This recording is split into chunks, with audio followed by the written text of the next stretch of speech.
bolo vašou hlavnou myšlienkou predtým, než vznikla Argola? Naša snaha je prepojiť tanec, divadlo, hudbu, akrobáciu do nejakého harmonického celku. Tak toto je asi taká prapôvodná idea. A vlastne aj ten názov Argola, ktorý nás prevádza, je toho symbolom, lebo je to kruh, niečo, čo nemá začiatok a koniec a zároveň čo všetko spája.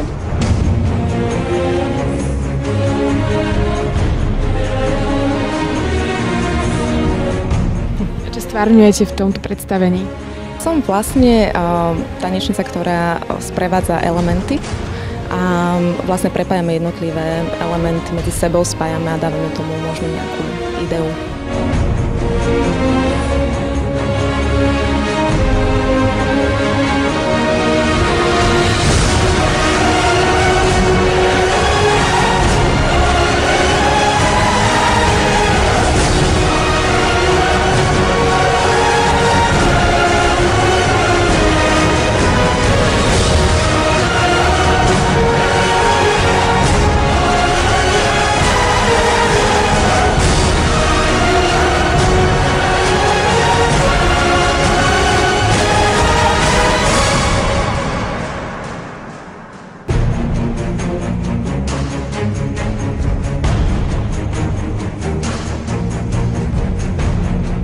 Považujete za najväčší úspech?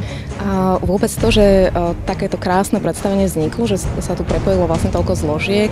Myslím si, že to je veľký kus práce v rámci organizátorov.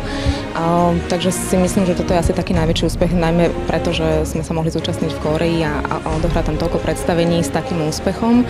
A ešte väčší úspech je určite aj to, že to môžeme zahrať aj na Slovensku.